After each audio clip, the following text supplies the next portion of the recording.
Until now, you had to use 3 sensors to check your tasks. Today, I will show you how this works with only 1 sensor.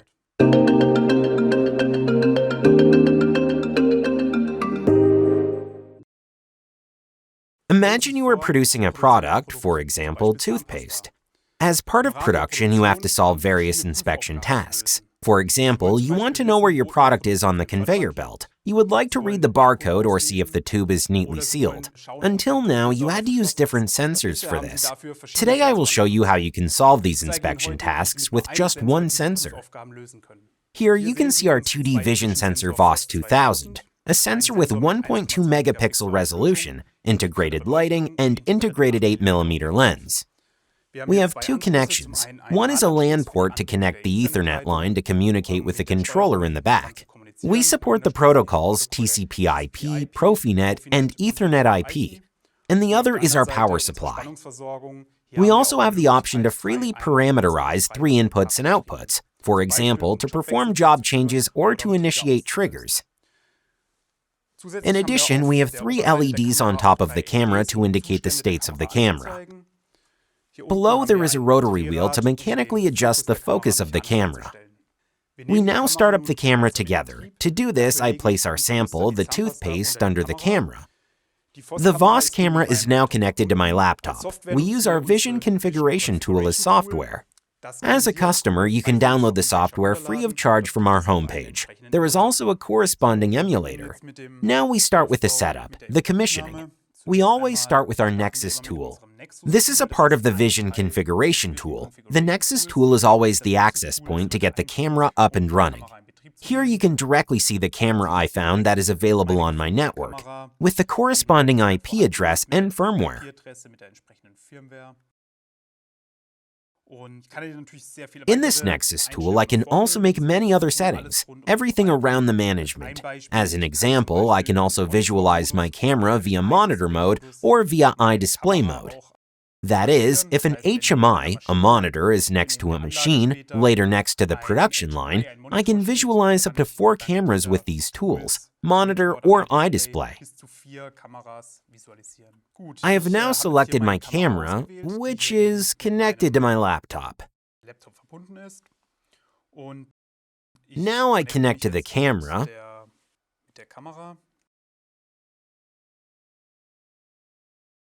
and we start in the Vision Configuration tool. We now see the corresponding firmware version and the corresponding camera with the IP that is currently connected. The first step is always to set up the solution. We can see here that some jobs are already pre-installed or predefined on the camera, which means that I can set up to 32 jobs and save them locally on the camera. Now we can create a new job. This is done with Start New Solution. As you can see below, I can also import my solution. For example, my colleague has previously processed the solution, sends it to me, and I can simply integrate it and then run it on the camera. Of course, it is similar with Export Safe Solution. That is, I can create my job and in turn send it to my colleague for further processing. Alright, we just started a new job. Let's move on to the next step. This is the setting for the corresponding lighting. Here we use the internal timer. The reason for this is that we now have an experimental setup. I can also use an inspection trigger in the machine later, for example via a trigger sensor, or I can use the software trigger via scripting. We now have an internal timer of 500 milliseconds. This means that the camera takes a picture every 500 milliseconds. As you can see in this image, the focus is currently not yet in focus. We can take care of that here with this dial. Just turn the wheel accordingly. It is a bit harder to move, so it can't be turned accidentally. That's another big advantage. It makes it very easy to focus the image. The other settings, I can also adjust the duration of the strobe, the exposure of the sensor, or the brightness of the sensor. A very normal standard. I can do that with the mouse using these sliders, or if I want to do it very precisely, I can simply use my arrow keys on the keyboard. Then I can adjust the lighting and the exposure in small increments. Alright, so far everything is set now and working. Now we can move on to the next test step. This is the tool setup. It is sort of the heart of the Vision configuration tool. On the one hand, we have the setup template up here, which means I can load the image that I want to use for further processing.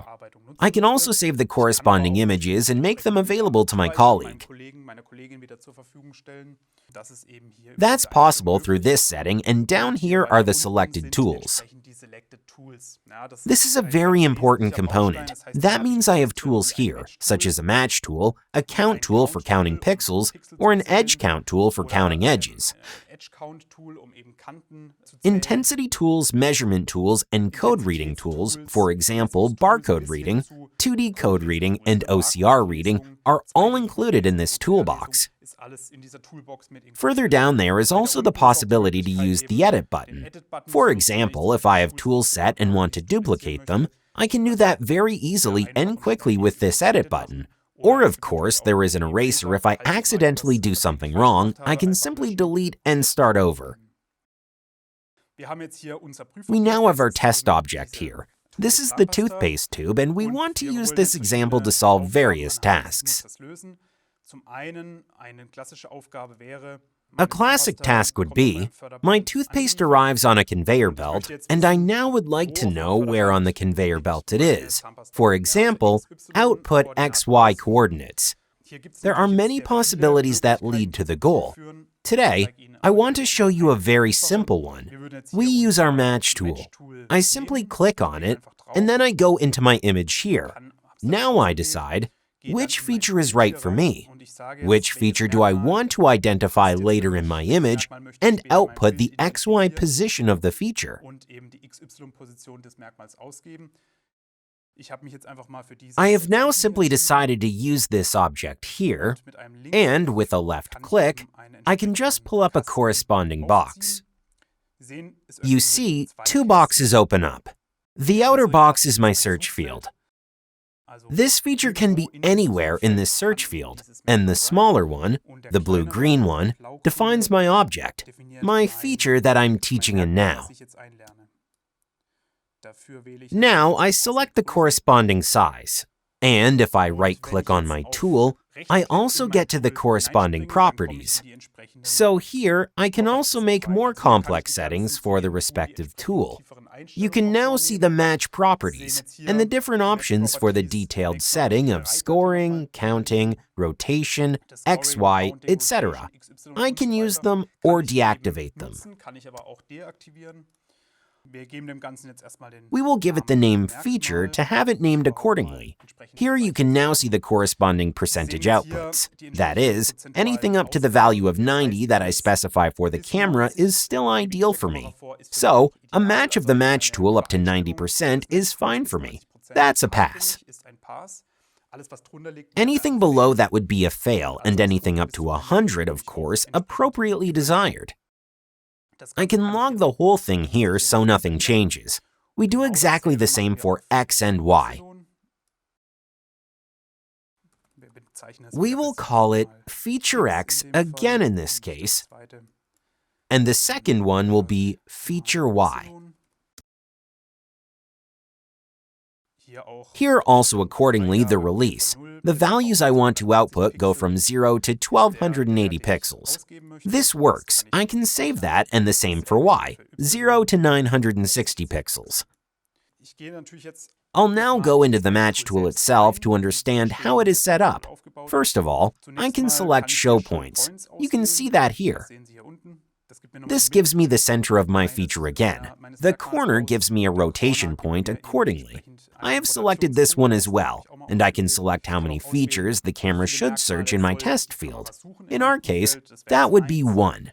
I can also choose the method All Pixels or Edges Only. Let's take Edges Only for illustration. You can already see very nicely how the VOS camera independently identifies the corresponding edges of the feature.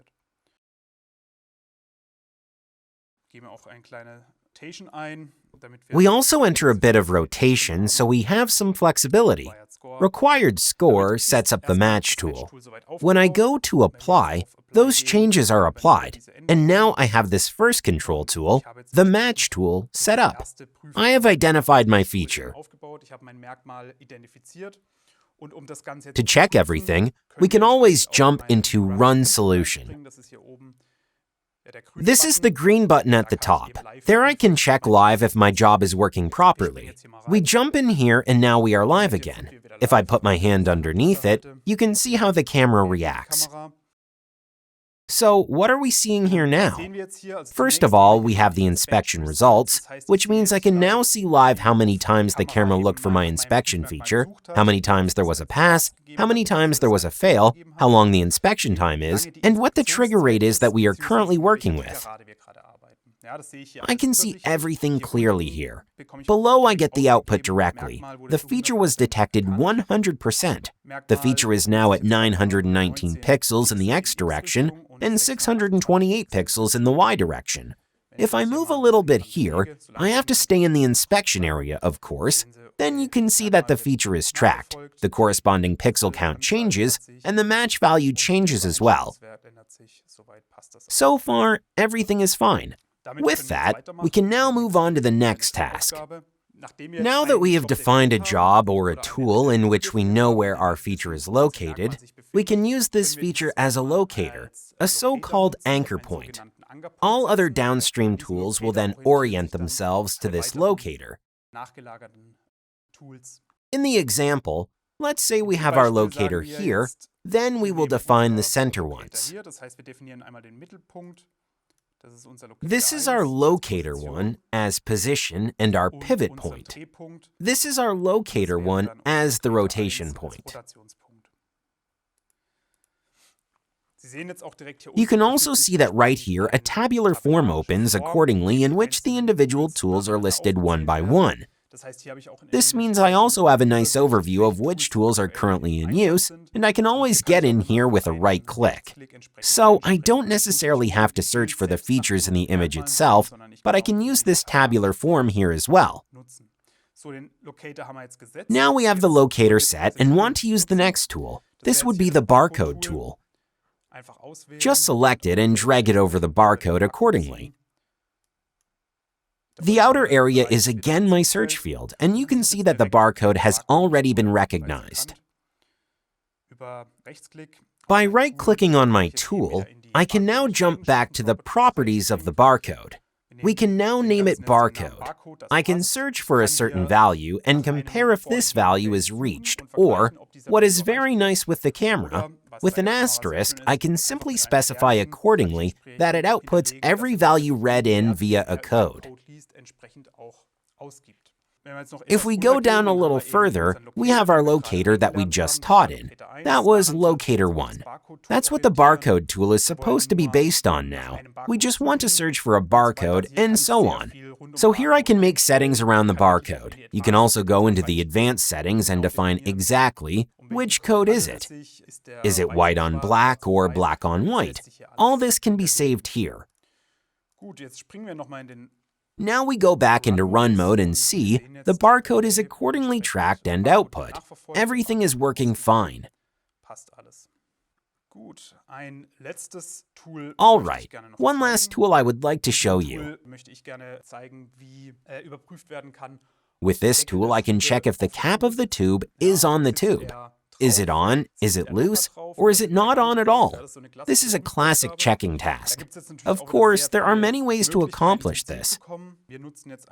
We will use a fairly simple one now by taking a distance tool and teaching in the length from the lid to the end of the tube. As you can see, when I select my tool here and move it over the lid, it automatically detects the edge here. That means all I have to do is select this one here, and then select my second edge accordingly. Now, let's zoom into my image a little bit. Here again, I can define my search area. Allow a little bit more tolerance, and we'll do the same thing here on the back side.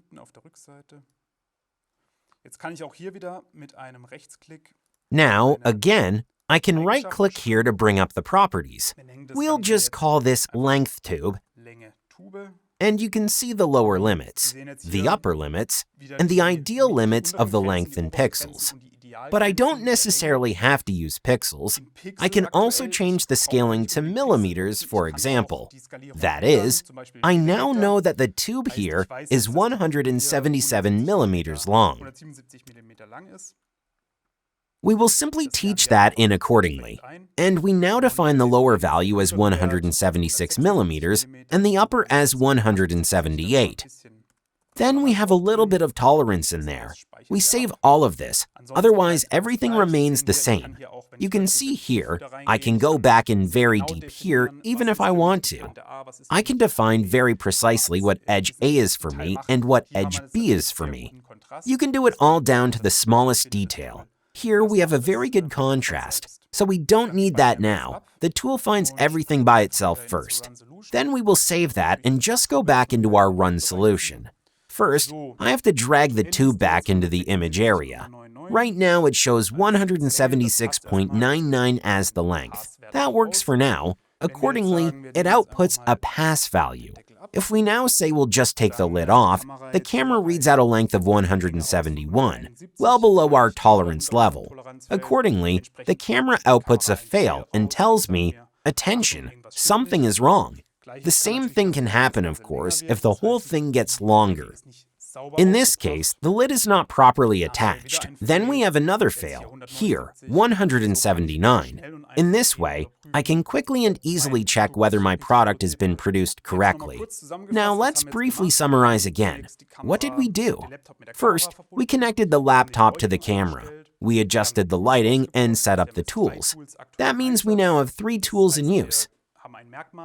So, we have identified a feature. The feature is only output in the XY coordinates. We used the barcode tool to read the barcode, and we checked the length of the tube. Now, the last thing we need to do is save the corresponding solution ID. We'll call it 08 and toothpaste, and then I can simply save it. I then have it clearly arranged in my solutions list and can open it at any time to let it run or to continue working on it. That's it from my side. I hope you were able to take something with you. If you have any questions, we are always here for you. Feel free to contact us.